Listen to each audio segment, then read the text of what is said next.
Nébu, le chat. Final Fantasy VII à 25 ans cette semaine. 25 ans, un jeu qui a révolutionné... Au Japon, ouais, parce que nous il est sorti plus tard. Ouais, nous il est sorti plus tard, en 97. Il y a 25 ans aussi, mais plus tard dans l'année, quoi. Ouais, bon. En tout cas, un des jeux préférés à beaucoup de gens. 25 ans, il coûte toujours aussi cher. Oh. Alors, je dirais même qu'il coûte plus cher, j'ai l'impression, maintenant. Moi, je l'ai eu à 15 balles sur la Switch Day One. Il prend une inflation de ouf. Hein. Mais parce que c'est un bon jeu, voilà. C'est un jeu qui a marqué les esprits de beaucoup de gens. Tu as beau dire, mais toi aussi, Nébu. Mais attends, mais je peux même vu qu'il y a Mamanzar là, on va même pouvoir faire l'anecdote de comment est-ce que j'ai obtenu FF7. Déjà, faut savoir qu'FF7, je l'ai eu sur le tard, hein, donc en 98 plutôt, parce que quand il était sorti, bon déjà, faut savoir que il y avait pas vraiment Internet, hein, et c'était surtout dans les magazines. Et pour moi, Final Fantasy VII, c'était un jeu genre Tekken, enfin un jeu de combat, tu vois. Ah oui, c'est vrai. C'est vrai que tu... Donc du coup ça m'attirait pas du tout. Et un jour il y a un pote au collège, donc je devais être en 6ème je pense à l'époque. Ouais c'est ça, 6ème.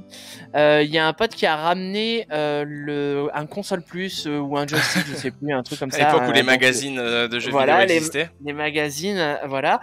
Et dedans il y avait un morceau de Solus de Final Fantasy VII, donc t'avais des images. Et lui il connaissait le jeu, il l'avait pas mais il le connaissait, il m'avait dit mais c'est trop génial, moi j'ai trop envie de le faire, ça a l'air cool, c'est un RPG japonais machin. Bon je connaissais pas trop le truc, je venais juste d'avoir la PlayStation. Comme beaucoup de gens hein, sûrement, on ne devait pas trop connaître ça. Ouais comme beaucoup de gens, mais ça dépend parce qu'il y avait sur la Super NES on avait quand même pas mal tu vois, ouais, c'est vrai. Genre les Chrono Trigger, tout ça. Donc du coup, je connaissais vaguement. Moi, je venais juste d'avoir la PlayStation avec Tomb Raider notamment, tu vois. Et le soir même, on va faire les courses en rentrant du collège. C'était un mammouth. Non, c'était déjà Carrefour. Ah merde, je croyais que c'était Mammouth encore. C'était déjà Carrefour. Non, Mammouth, non. C'était déjà Carrefour et du coup, Mamanzar, on va faire les courses et comme comme on fait d'habitude quand on va faire les courses avec Mamanzar, on la laisse tranquille et moi. Elle nous appelle à la caisse après. Alors ouais, non plus, plus trop vers cette époque-là. Mais en gros, nous on se barre au rayon jeux vidéo et au rayon Lego, hein, enfin jouer en général. Et on la rejoint dans le magasin et tout ça. Et je tombe donc sur oui, tu nous laisses tranquille et surtout on te laisse tranquille que t'es personne dans tes pattes pendant que tu fais tes courses. Et donc du coup, moi je me dirige vers le rayon jeux vidéo et je tombe sur la version Platinum de Final Fantasy VII qui venait de sortir à 149 francs. Ça fait quoi, 15 balles? Même pas 15 euros aujourd'hui, enfin un peu plus de... Putain, oui, il coûte plus cher du coup. Ça doit faire 20 balles. Ça doit faire 20 balles, je pense. Donc, 149 francs la version Platinum et 4ème CD dedans. Oh ouais. 3 CD de jeu. Le 4ème CD avec la démo, la cinématique d'intro de Final Fantasy VIII et on va dire une petite demi-heure de démo de FF8. Donc du coup, je prends cette boîte-là du rayon, je trace dans le magasin pour essayer... On appellera la boîte de Pandore.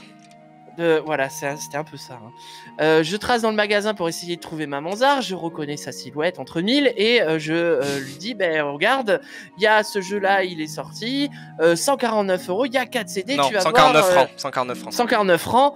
Elle aurait pas dit oui sinon. Je vais trop y jouer, ça va être trop bien et tout ça. Et donc, dans sa grande mansuétude, elle a dit oui. Donc du coup, je mets ça dans le chariot. On passe à la caisse, blabla, tout ça. On rentre à la maison. Et aussitôt rentré, je prends le premier CD et je le mets dans la PlayStation 1. Petit son chargement. Là, j'arrive sur le menu avec la petite épée là qui est plantée là, voilà, l'écran bleu et je lance le jeu. Cinématique d'ouverture magnifique que tout le monde connaît. Et on débarque du train et là je me dis mais putain qu'est-ce que c'est que ce jeu? Ouais, j'avoue si tu t'attendais à un jeu de combat. C'est tellement moche, les persos sont... Mais tu vois, t'étais dur à l'époque, même à l'époque, t'étais dur. On venait de sortir de la 3D, non, d'une 2D... Attends, mais Bon, il y t'avais avait Lara Croft, des décors qui étaient précalculés, qui étaient plutôt cool. Ouais. Façon Resident Evil, tu vois la Ouais. référence. Et là, t'as un personnage tout polygoné qui sort et qui est dégueulasse et qui se déplace. Waouh! Et là, on rentre dans un mode arène où le design change, où on est un peu plus sur de la 3D, où il y a des combats tour par tour. Waouh, c'est un peu bizarre. Donc là, je me dis, merde, bof. Et il y a le fameux à table hein, qui résonne. Donc du coup, je mets le jeu en pause à ce moment-là et je vais manger. Et au retour du repas, je continue le jeu. Et là, je me dis, ouais, en fait, c'est vraiment un truc de ouf. Et j'y ai passé, bah, effectivement, beaucoup d'heures sur Final Fantasy VII. Ouais. Et toi aussi, d'ailleurs. Hein. Et ben, c'est ça le truc, c'est que... Ben moi, j'avais... On l'a eu en quelle année, nous 98, du coup. Donc j'avais 7 ans. Ça doit être sûrement le premier jeu que j'ai fini. Avec du recul, je me dis, c'est pas le genre de jeu que tu finis quand t'es si jeune. Surtout qu'il y a des pavés de texte, quoi. Enfin, moi, je sais que quand la première fois qu'on l'avait fait, et moi, pendant ce temps-là, je dormais. Non. C'était à la période autorisation de 21h, tu vois. 22h. Non, mais c'est surtout que... il y avait des gros pavés textes et la première fois que je l'avais fait, toi t'étais à côté et je me souviens je te lisais les dialogues en changeant les voix. Comme tu faisais sur FF8 et FF9 aussi.